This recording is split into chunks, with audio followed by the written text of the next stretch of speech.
Well, welcome everybody to this, our first session in our study of the story of Jesus. And whether you're watching live stream tonight or watching this on video later, I'm just excited that you could be a part of this. I think this is going to be a great time together as we slowly walk through the entire life of Jesus. And I thought maybe just to begin tonight, I would actually take us to John chapter 1. So if you would like to follow along in your Bible, that would be a great place to start, because John chapter 1 begins with the words, "In the beginning." What I'm hoping to do, and let me just give you a little bit of background to the whole series, is that over the next few weeks together, we're going to be looking at the early life of Jesus. I'm going to break the life of Christ down into several sections, and there's probably a good chance, like we did with Revelation, that we'll take a little bit of a break in between the sections, and that will give some people a chance to get caught up. I'm sure you already know this, but again, just by way of background, our primary source or sources for our journey together, of course, are four documents that we refer to as the Gospels. And a word, by the way, originally in the text that means good news. So Matthew, Mark, Luke, and John will be guiding us through the story of Jesus. And again, I'm going to be harmonizing those four Gospels so that what we will have is a chronological study integrating all four Gospels into one story. And by the way, I would not be the first person that has done something like that. As a matter of fact, when we go back and look historically at sort of the history of how did these four books become the primary source of Jesus' life and teachings, we go back to really kind of right around the end of the first century, beginning of the second century. One of the church fathers, the bishop of the city of Hierapolis, which was close to where the seven churches of Revelation are, he makes mention in one of his letters of Mark and of Matthew, and it's really one of the earliest times that we see that those two Gospels, at least very early, were being circulated. We're told that Matthew was a little more popular, and actually Papias, and I'm going to talk a little bit about Irenaeus, but Papias says that Matthew actually wrote his gospel in Hebrew, and it was then translated into Greek. We have no copies or fragments or anything to validate that, so it's either missing or that wasn't actually the case, but Irenaeus will go on to quote that apart from Papias. Now, again, Irenaeus was the bishop of Lyon, which was in Gaul at the time, and it wasn't called Lyon, it had another name. But modern day France, Lyon, this was the area that Irenaeus was the bishop over. And in his writings, he specifically makes mention of all four of the Gospels and actually gives a little bit of a history. He's the one that tells us that Mark was the interpreter of Peter, and that Luke was the interpreter of Paul. And that's the reason that those two Gospels had credibility, because really the primary test of what was considered eventually to be Scripture was part of it was apostolic authority. And it's based, since Mark wasn't an apostle nor Luke, it's based upon their relationships with Peter and Paul. And then a very interesting fact that you might not be familiar with, but one of the early leaders in the church in Syria was a man by the name of Tatian. And around 170 AD, Tatian created what was called the Diatessaron. And this was where he took the four Gospels and he actually not only harmonized them in terms of a chronology, but he made sure that really every text that was contained in the four Gospels were woven together. So he didn't leave texts out unless they were exact duplicates of each other, and some of which they were, because Matthew, Mark, and Luke, we think, had a common source. It might have been Mark. Some scholars project that there might have been another outside source. They refer to it as the Q source. But those three Gospels have 90% of their content they share in common. As a matter of fact, they're referred to as the synoptics, which means to see together. And when we look again, there's a lot of uncertainty, so some speculation in the scholarship, but we think Mark might have been written as early as 50 AD. Some scholars place a little bit later, 70, so somewhere in that range. And one of the things that's interesting about Mark is that it really begins with Jesus' baptism. Mark doesn't contain what we would call the kind of the birth narratives that many of us have just celebrated after, it's just after Christmas time as we begin this journey. Matthew and Luke each contain parts of the birth narrative, and you really have to put those together, which we will, to see the entire story. And then after those three Gospels were written, and let's say that perhaps conservatively that all three were in some sort of circulation by around 70 AD, in 90 AD, John wrote his Gospel. And in the same way that 90% of the material in Matthew, Mark, and Luke are shared, 90% of the material in John is new. Only John contains it in his Gospel. And I sort of think that perhaps, he might have been looking back and having seen what had already been written, might have thought, there are some stories from the life of Jesus that really ought to be in the Gospel. And so his is almost a supplemental gospel, but he happens to be the one that that goes further back than anyone. And that's what we're going to see today, because whereas Luke and Matthew do contain the birth narrative of Jesus, and they start their gospel there, John goes all the way back to in the beginning.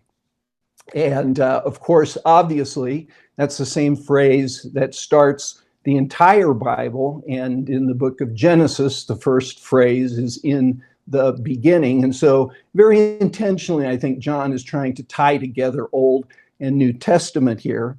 But his first statement is simply this: in the beginning was the Word. And the actual Greek word that is used there and is translated word, very important word in the Greek, by the way, is the word logos. And by the way, it's just kind of crazy. I was just thinking about this, but sometimes people pronounce it logos. And what they might not be aware of is that in the Greek language, there actually were two different letters for our O sound.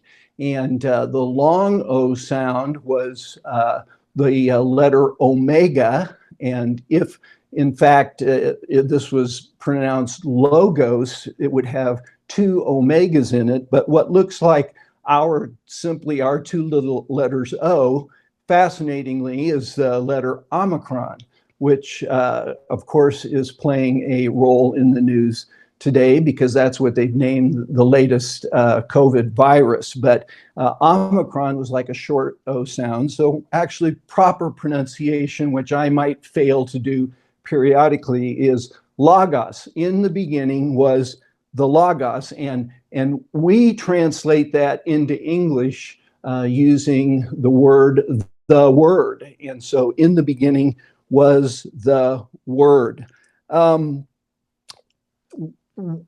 When you look at this phrase, it is so loaded, because and you might not have ever thought about this before.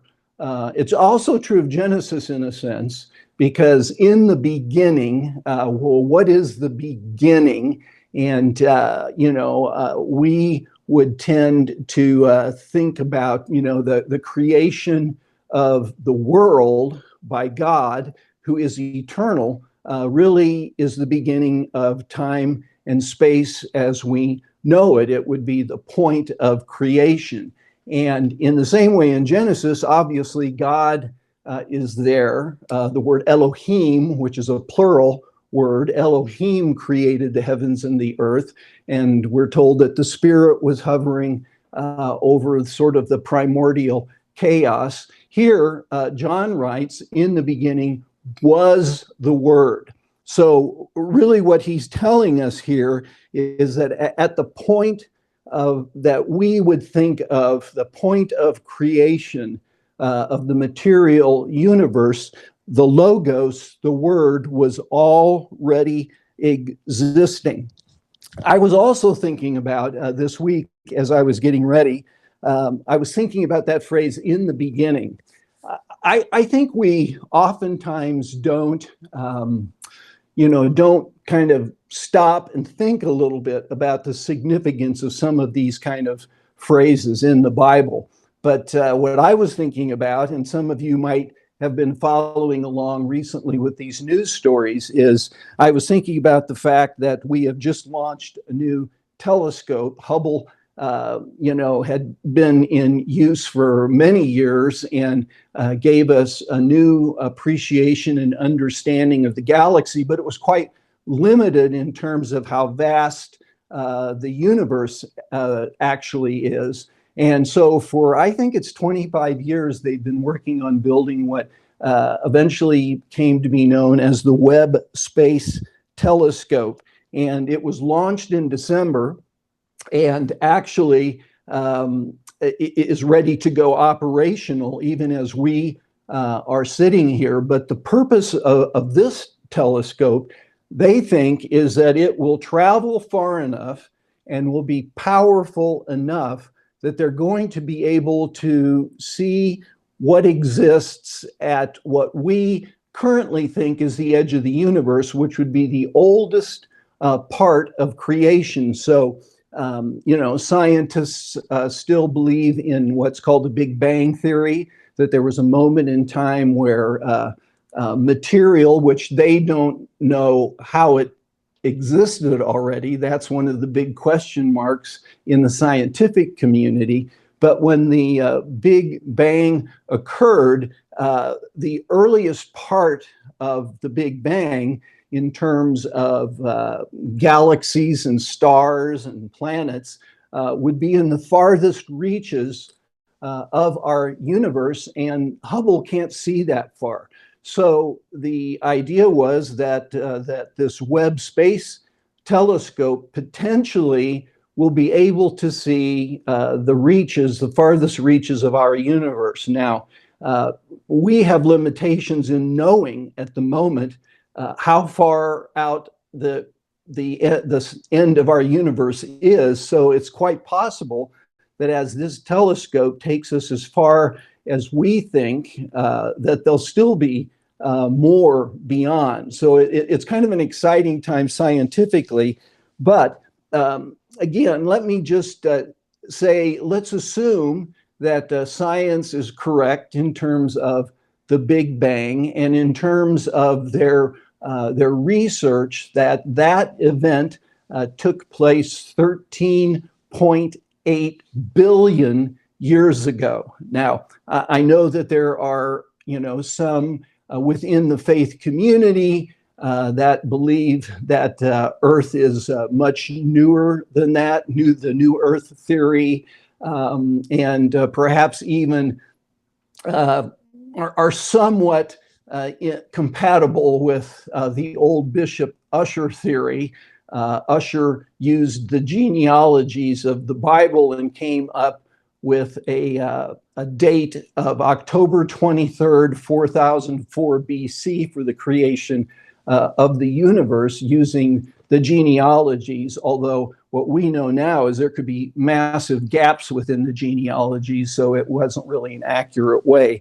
But let's just imagine for a second that that scientists today are correct, and that the Big Bang, which in my mind would be the equivalent of when God said, "Let there be light," and again, out of nothingness, the physical universe began to be created.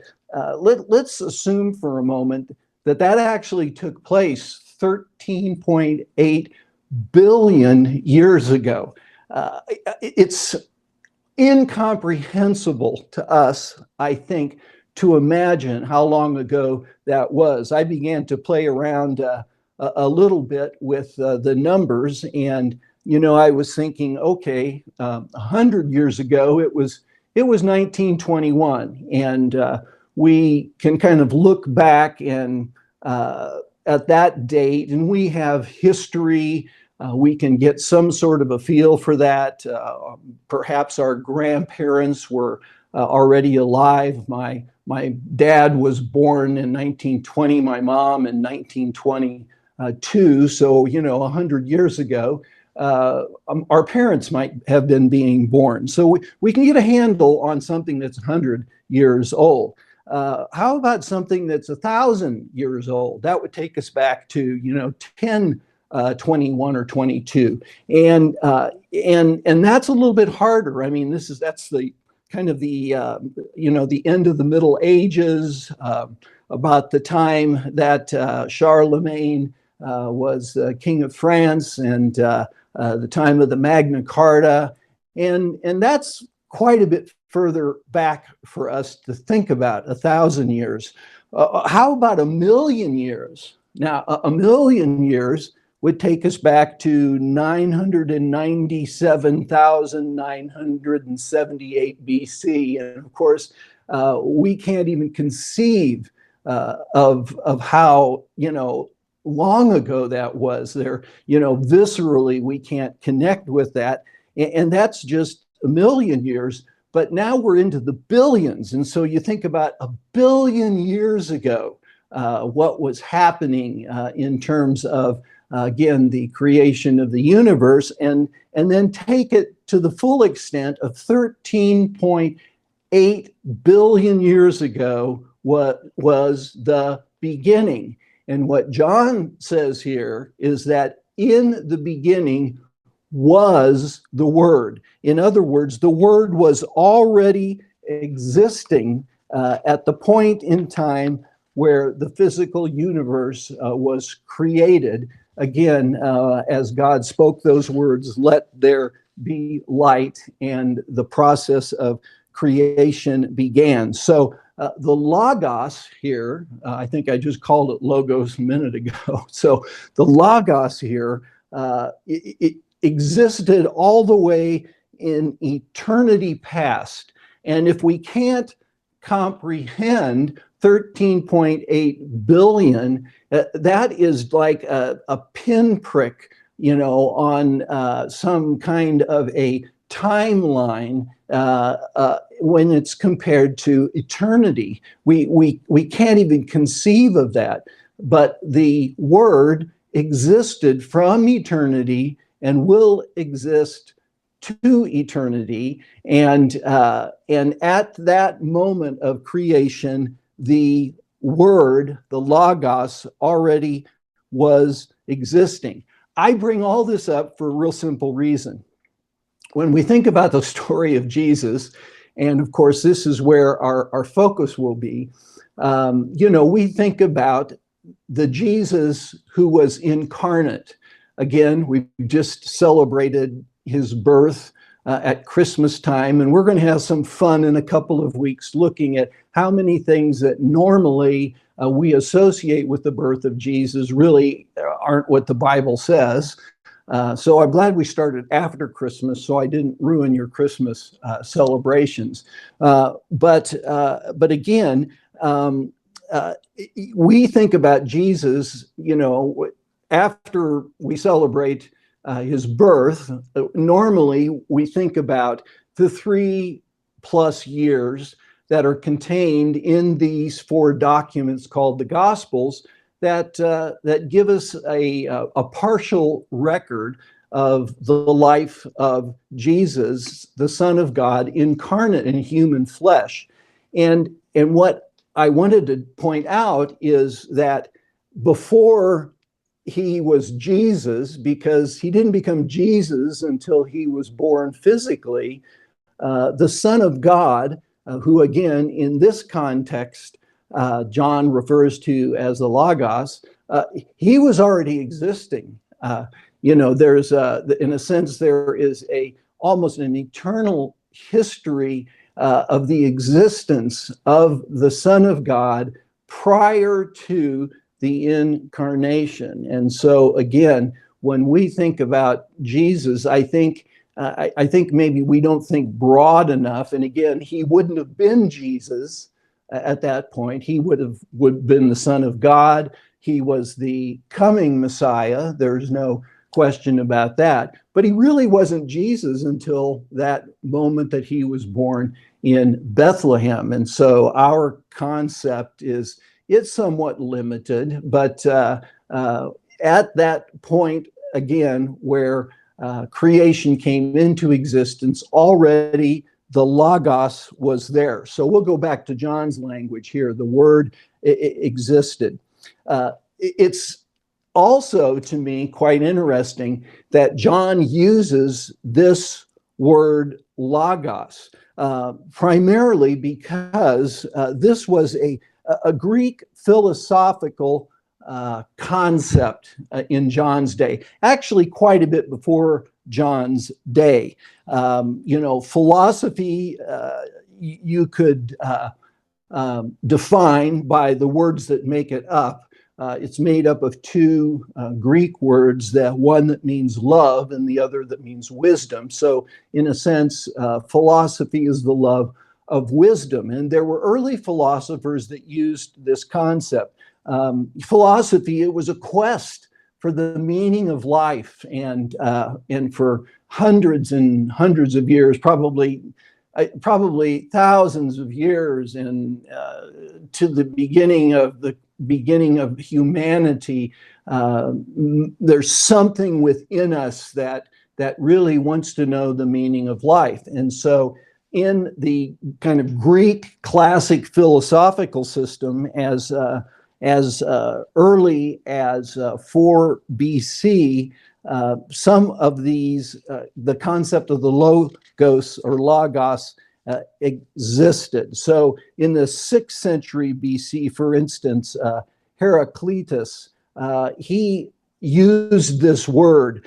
He said he had this sense that if you look at the world, everything is in flux. It's always changing. And his question was, well, what is it that keeps that constant change from becoming chaos? And his answer was, there is this entity, not personal, called the Logos. And he used that term almost as we would use the word reason, that there was a unifying principle that controlled the world and its events, and that unifying principle he called the Logos. A little later on, the Stoics in the 3rd and 4th century BC, they almost were using a design kind of an argument. Divine design is one of the ways that today we kind of look at the world and say, well, if it appears that things have been designed, and if they've been designed, there must be a designer. Well, the Stoics were a little bit like that, from the standpoint that they observe that the world is orderly, day follows night, the stars stay in their courses, tides are predictable, and he was asking the question, why? What creates things from becoming chaos? And he used this word and said, well, that's what the Logos does. And in their philosophy, logos was kind of like a universal mind, but it was still impersonal, but it was the source of order. And then when you get into the 4th century BC, you get into the work of Plato. And Plato, his concept was that the physical world in which we live is a reflection of a higher reality, an ultimate reality that existed in the world of ideas and thoughts. And it's some complexity to it. So for instance, chair, if I were to say chair, that's a concept, and it's a universal concept. It's an idea, it's a thought. But if I pointed to what I'm sitting on and said, this is a chair, well, that chair is a manifestation in the physical world of this higher ultimate reality. It's about as close to God as you could get, but still, for Plato, it was an impersonal concept, and he called that which, again, is ultimate reality and the source of order and the unifying principle of reality, he called the logos. It was the word. And now John takes this philosophical concept, and a big, big twist is coming. And so what I want to do briefly is take this passage in 1 John now, where that concept, logos, appears, and I want to give you 7 big takeaways. And in a sense, they set the stage for everything that is to come. And the first of those takeaways is really what we've already spoken of a little bit. And that takeaway would simply be this, that the logos, the word that John uses here, it's eternal. In the beginning, the logos was, and so already existing and eternal. The second thing we're told in this text, in the very first verse, is this, that the word, the logos, was with God, and the word was God. So the takeaway from that is, was maybe quite obvious, would simply be this, that the logos is God. I should say that part of the mystery of who God is, because certainly in this text, we're told that God exists, and I'm going to assume that that's a reference perhaps to the Father. And at the same time, the Word exists, and again, that's the word that initially John is going to use for Jesus. And you read this text, and it seems very apparent that John is writing that, again, the word was God. The thing that's complex about this very first sentence, and theologians have argued over this for hundreds and hundreds of years, has to do with the use of the article in Greek language. And the very first part of the sentence, where it says that the logos was with God, it contained the article, the word the. And so it's a specific reference to the personhood of God, because that definite article appears there. When you get to the second half of the statement, and the word was God, that article does not appear in the text. And probably the most consistent explanation of that is that John definitely wanted to communicate to his audience that the word was God, but that there was a distinction between Father and Son, underlying what John says here with the language that he uses. And so consequently, in order to to communicate that, that second line of the verse doesn't have that definite article, the, but it still means that as you read that text, that the Word in fact was God. So that's a big takeaway. Along with that, and we talked a little bit about this also, in the text, John says this, through him, and interesting because he's already personified the Word here, but a big twist coming a little further down. Through him all things were made, and without him nothing was made that has been made. So when we go back to the beginning, again, what we see is it's a little bit hidden in the Hebrew, although again, the word for God there is a plural, which can have actually a couple of different reasons for that. But again, I've always thought interesting that from the very beginning, there's a plurality in a sense to one of the God words. And so the Spirit specifically mentioned in Genesis.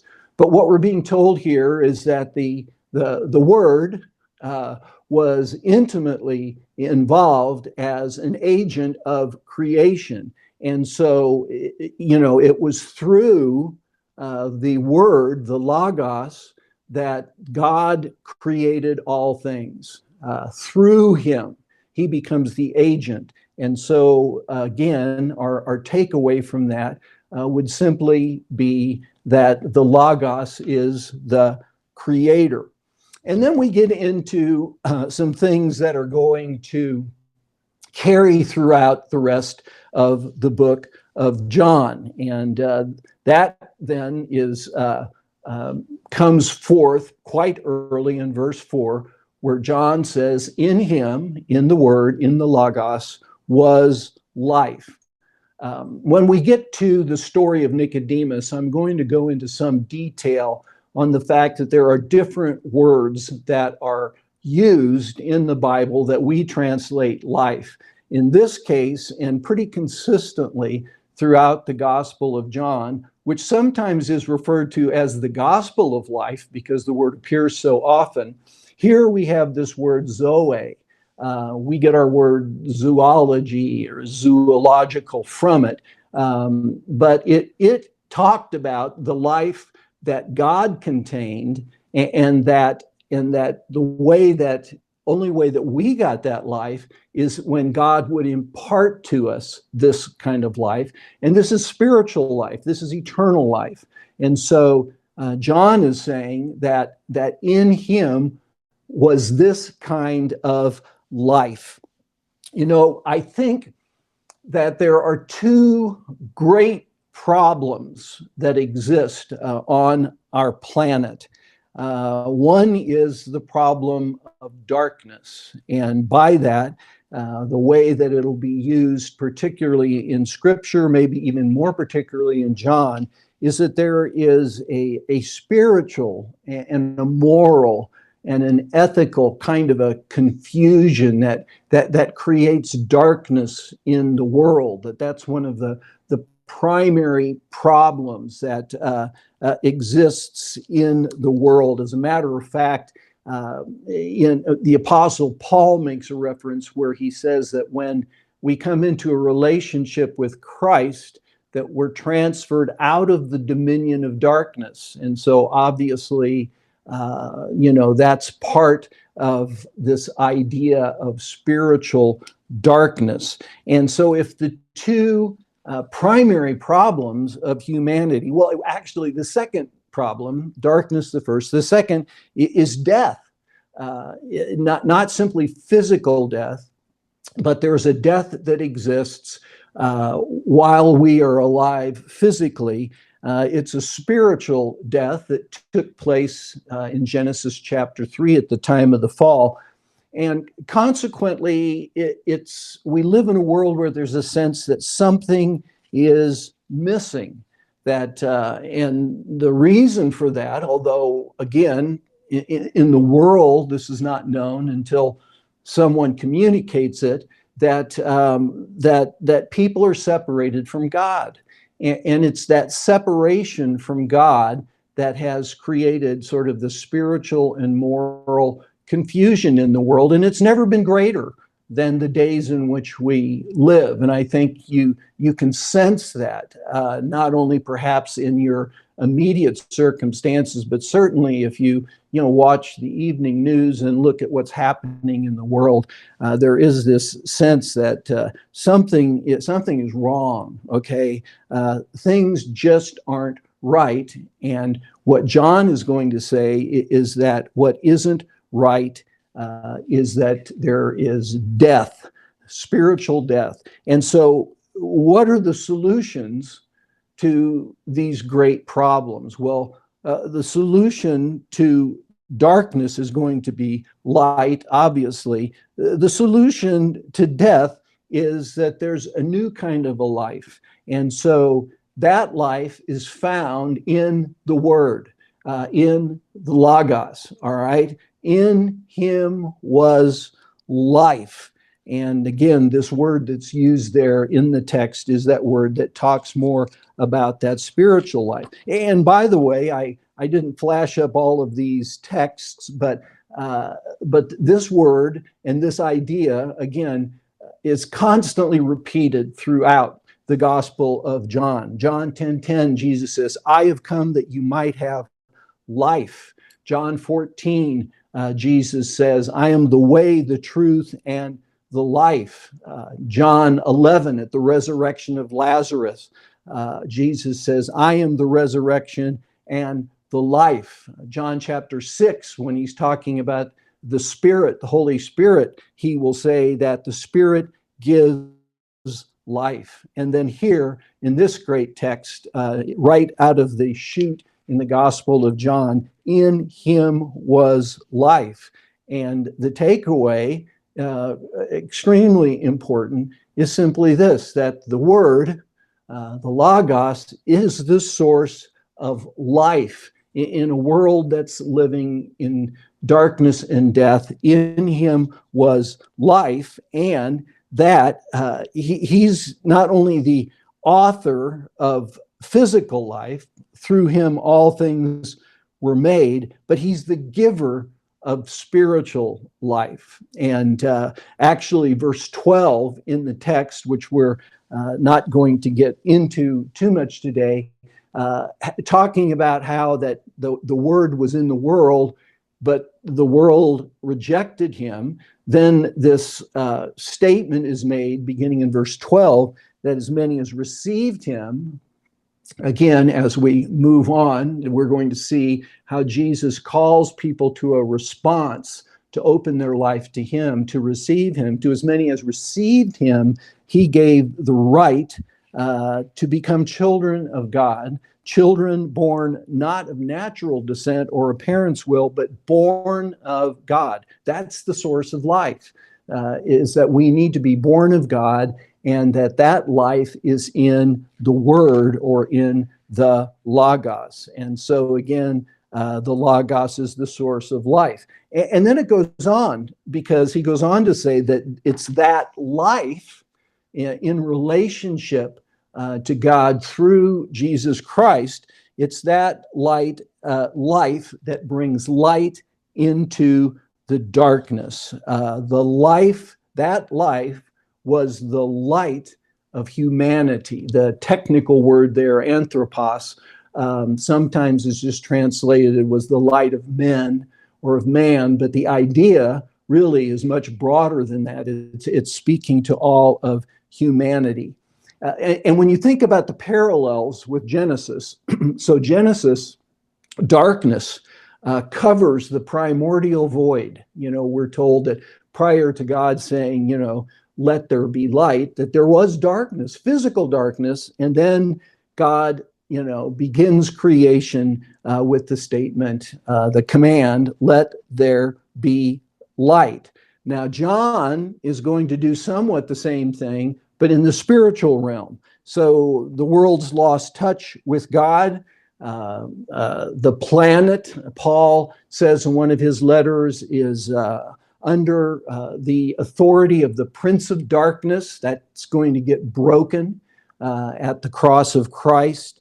That people are living in the dominion of darkness, as I said earlier. And when we get to the 3rd chapter of John, John is even going to make Jesus is going to make the observation that men loved darkness rather than light. So again, it's the Logos, the Word, that is the source of light in the midst of spiritual darkness, that spiritual blindness almost. And the promise, by the way, which will lead us up eventually to the incarnation and the birth of Jesus, 750 years before Christ, the prophet Isaiah wrote that the people walking in darkness have seen a great light. And it's a prophetic passage about unto us a child is born, unto us a son is given. And that text, we go on to read that the light shines in the darkness, and the darkness has not, and the word here has 2 different meanings. The darkness has not overcome it in the sense of conquering, or the darkness has not understood it in the sense of even comprehending the light that the Logos brings in to the world. So the light shines in the darkness. Now, in the text, in that 1st chapter, at this point, John writes a bit about John the Baptist. We're going to skip over that because next week we'll actually be looking at the background of John the Baptist. But what comes next after those texts on John is sort of the climactic moment in this prologue, this introduction to the rest of his book. And what happens is that he makes this proclamation in the 14th verse: the Word became flesh and lived among us. I like in the Message, I think Eugene Peterson uses the phrase that the Word moved into the neighborhood. The literal word has to do with setting up a tent. And so it came to have the idea of, and the tabernacle was a tent, but it came to have the idea of dwelling somewhere.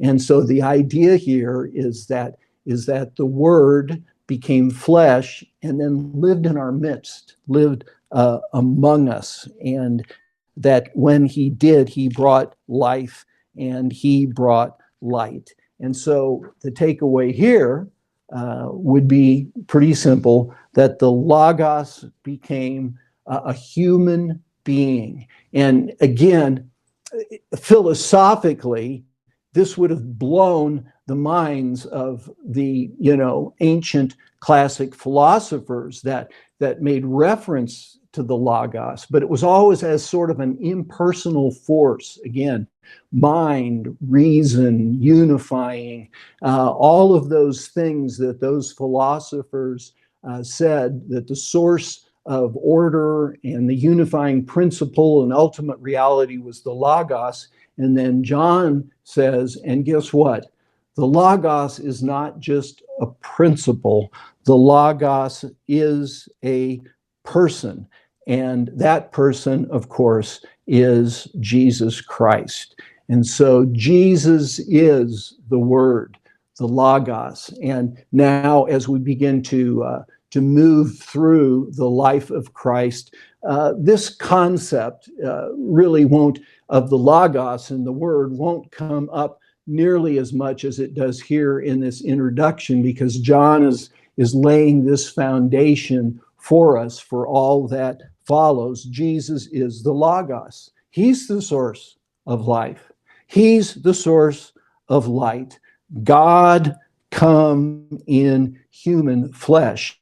And again, just to kind of wrap up what we're going to talk about this morning and the importance of that, then again, back to those verses in verses 12 through 13 in this first chapter, where again, those that believed in him, he gives the right or the authority or the power to become children of God who are literally born of God. And we will see what that means as we move on through the story of Jesus. And so that phrase really brings us then to the story of how the Word became flesh.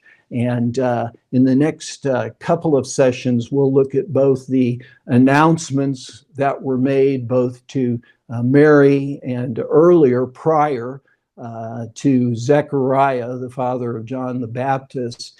And we will kind of dive into those a little bit. And also then the actual birth of the physical birth of Jesus that becomes the actual incarnation of God in human flesh. So that's a lot for one session here, and I hope you'll read John chapter 1. You might begin to read the Gospels, and maybe in preparation for the next couple of weeks, you might read the first couple of chapters of both Matthew and Luke, because that's where you're going to find the data that we'll be plowing through in the next couple of weeks together. So thanks for joining us tonight or online. And feel free to contact me. I'll be sending, out information, and you can always respond to that if you have questions about what we're looking at or things that you'd like to see me address. I'll be glad to try and do that. So God bless and good night, and we will see you next week as we continue to look at the story of Jesus.